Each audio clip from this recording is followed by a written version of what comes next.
Hey Westgate, hopefully you guys are enjoying being warm, taking it slow this morning and spending some time with your family. I try to embrace these snow days the best that I can. We are in the middle of a series looking at great romances of the Bible. And hey, it's Valentine's Day. This is a romantic day, right? I guess being snowed in with your significant other could be pretty romantic, unless you have kids, in which case it's not romantic at all. So take a rain check, and maybe in a few days you can go and have that nice Valentine's Day date that you were planning, right? Right? You have more time to figure it out now, guys. I want to share with you guys a romantic story in the Bible. Well, I don't know if everybody would consider it romantic. It's the story of Hosea and Gomer. And in some ways, it kind of plays out like a romantic comedy. They like each other, they don't like each other, and then end up getting back together and liking each other. But to me, I think of the story as the prodigal wife. It's a wife who basically does what the prodigal son says. I don't want you anymore. I'm out. And she totally leaves. And then it shows God's redeeming love and his ability to accept back a sinner, to accept back rebellion. So this is really a powerful gospel story of God's love for us.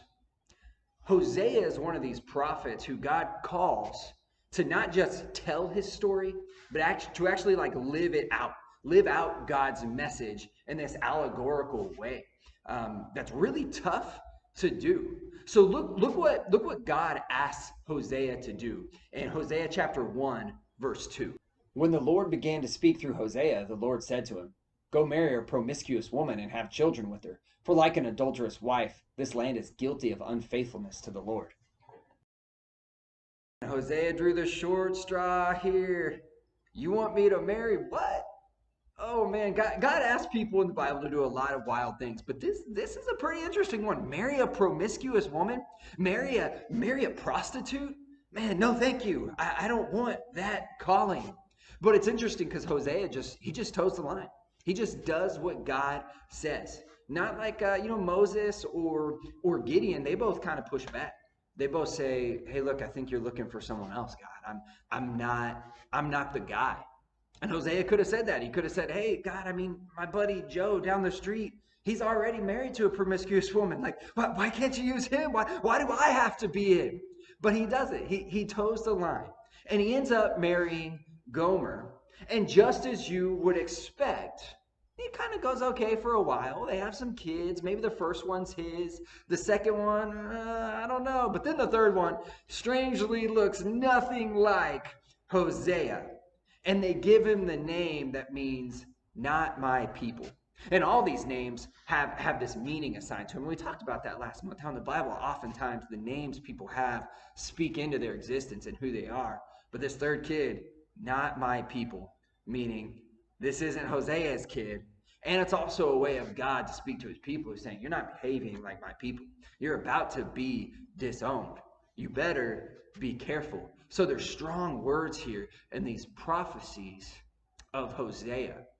But ultimately, what happens is she cheats on him, she runs around on him, and she ends up leaving him.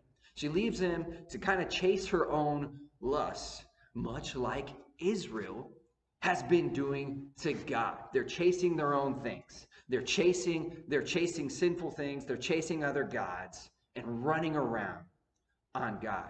But look what God tells Hosea in chapter 3. Show your love to your wife again, though she is loved by another man and is an adulteress. Love her as the Lord loves the Israelites, though they turn to other gods and love the sacred raisin cakes. Man, this girl dealt Hosea the ultimate blow. She ran around on him. She cheated on him. She left him. Hosea has every right to just say, "Good riddance. I'm done with you. Go live your life of slavery and prostitution. I'm moving on to the next thing." It would make perfect sense for him to do that. He has every right to do that. But see, that's something important we have to remember as Christians and as people who are in marriage relationships. It's not about our rights. You can't go into a marriage relationship insisting on having your rights and having your privileges and getting what's due to you, because marriage is about the other. It's about sacrificially laying down yourself for the other person. It's about loving your spouse. In this case, like God loves his people, Israel. Or like in Ephesians 5, it's like loving your spouse like Christ loved the church and gave himself up for her.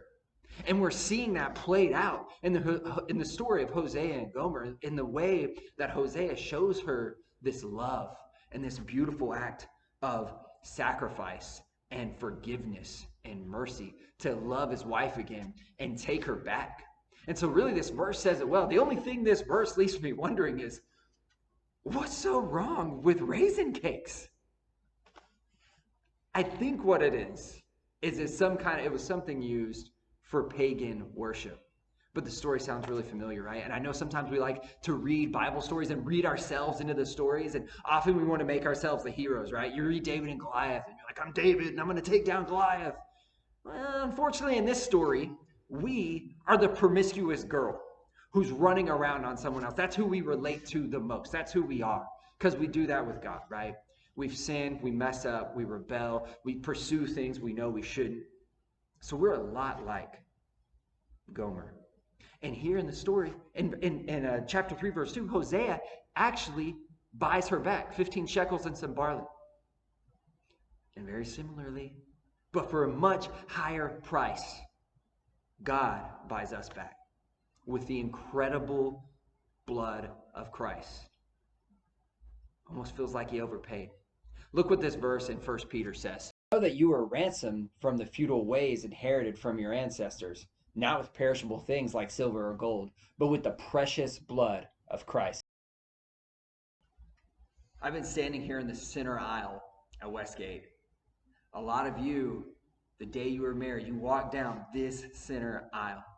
And so today, as we gather to take communion, separated physically, but we are united spiritually, I want you to think about your relationship with God as a marriage. The day you gave your life to Christ in baptism was like the day you walked down the aisle with God. What kind of a spouse have you been to him? Have you been loyal? Have you been faithful? Or have you been chasing other things and more worried about other things like Gomer has? And I want you to think about the ways that God has accepted you back, that he's loved you even though you're broken, even though you've sinned against him, that he paid this ransom, this incredible price for you. But just like Hosea took back Gomer, God takes us back, but kind of with this expectation. Hey, I'm taking you back, but I expect you to be better. I expect you to try. That doesn't mean we're going to be perfect. It doesn't mean that we're not going to ever mess up. But there's some expectation now that things are different. And so I view the moment that Hosea took Gomer back and loved her again, they probably did something like a lot of people do today where they renewed their vows. They said, okay, we're going to do this again, and this time we're going to do it right. And so I think of the moment that we take communion almost as a way of renewing our vows with God, of being reminded of this covenant we've entered into, and then reflecting on it and kind of thinking, you know, where have I kind of messed up? Where have I not really held up my end of the bargain? And then what do I want to do different now? And I can look back at my long marriage relationship with my spouse and kind of say, man, there's some things I've messed up on. There's some things I want to work on. And we should do the same thing with our relationship with God now as we take communion and as we celebrate what he's done. Reflect on some of those things. Think of it as renewing your vows with God. What do you want to change about the way you approach your relationship with God? And I want to encourage you to share these things with whoever you're with, taking communion with. If you're there with any family, share these things, talk about these things, and you guys say a prayer together. I'm not going to say the prayer here. I'm going to say my own prayer with my family. I want to encourage you as an individual or with a family to say your own prayer. So y'all do that, spend some time together, and just be blessed. Love you, Westgate, and I'm looking forward to seeing you soon.